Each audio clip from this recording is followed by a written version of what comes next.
আজকে এই দল আসবে, কালকে ওই দল আসবে, পরশু আমি একটা দল করব, তারপর আমি ক্ষমতা যাব। আপনি আমাকে যেন ভালো করে সেখান থেকে নামাইতে পারেন, সেই পরিবেশটা আমার রাখতে হবে। আমি যদি ক্ষমতায় যাই, আমার চরিত্র কিন্তু পাল্টায় যেতে পারে, তখন আপনার কাজ হবে আমাকে নামানো।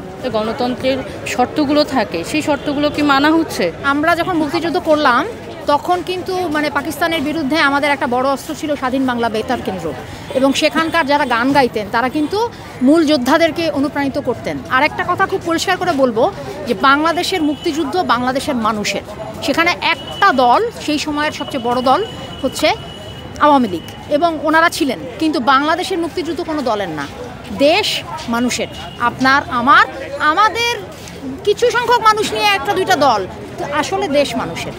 আর এটা খুবই প্রত্যাশিত যে ধরেন আপনি যে কোনো ক্ষমতার চরিত্রটা এটা, যে আপনি যখন সেটার বিরুদ্ধে কথা বলবেন বা সাধারণ মানুষের পক্ষে আপনি যখন কথা বলবেন, তখন সেখানে কিছু বাধা আসবে, সেটাকে মেনে নিয়েই আপনাকে যেতে হবে। যে এইটাই আপনি বাধা পাবেন, আপনাকে কেউ বাধা দিবে না, আপনি আরামে আন্দোলন করে আসবেন, এটা কখনো হয় না।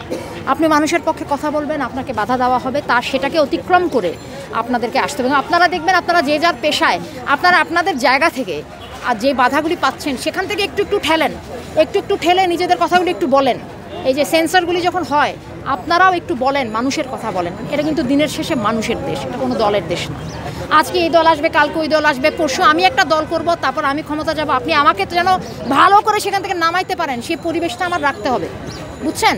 তো আজকে আমাকে বিশ্বাস করার ভালো, কিন্তু আমি যদি ক্ষমতায় যাই, আমার চরিত্র কিন্তু পাল্টায় যেতে পারে, তখন আপনার কাজ হবে আমাকে নামানো। এটা মনে রাখবেন, ক্ষমতা মানুষকে চেঞ্জ করে দেয়। ক্ষমতা হচ্ছে মানুষের বিপরীতে দাঁড়ায় যখন, তখন মানুষকেই দাঁড়াতে হয়। তো আমরা কি পারবো না পারবো সেটা জানি না, কিন্তু দাঁড়াতে তো হবে। আমরা দেখছি একতরফাভাবে একটা নির্বাচন অনুষ্ঠান হতে যাচ্ছে, একতরফাভাবে তফসিল ঘোষণা করা হয়েছে। এখানে যে সকল রাজনৈতিক দলের যে অংশগ্রহণ দরকার আছে, এবং সকল দল যে বলে আসছে, একটা বড় অংশকে আমরা দেখছি যে একেবারেই তাদের যে কোনো ধরনের দাবি এবং তাদের কোনো কিছুকেই উপেক্ষা করে, এবং বড় বড় নেতাকর্মী প্রত্যেককেই তারা অলরেডি জেলে ঢুকিয়ে বসেছে। এবং একটি যে আমরা বলছি যে ভোটাধিকার নিশ্চিত করা প্রত্যেকের, এটি আমরা সাধারণ জনগণের জায়গা থেকে এটা বলতে চাই। আমি ভোট দিতে যেয়ে যেন আমি ভোটটা নির্বিঘ্নে দিতে পারি, আমি যেন দেখতে পারি যে সকল দল স্বতঃস্ফূর্তভাবে অংশগ্রহণ করতে পেরেছে। কিন্তু আমরা যে এটা দেখছি, আমরা আশঙ্কা করছি যে সেটা অলরেডি যেহেতু একটা বড় দল বলছে যে তারা যাবে না নির্বাচনে, তাহলে এই নির্বাচন যে একটি নিরপেক্ষ নির্বাচন হবে, এই নির্বাচন যে সবার কাছে গৃহীত হবে, এটা তো এখনই একটা বড় প্রশ্নবোধক চিহ্ন হয়ে দাঁড়িয়েছে।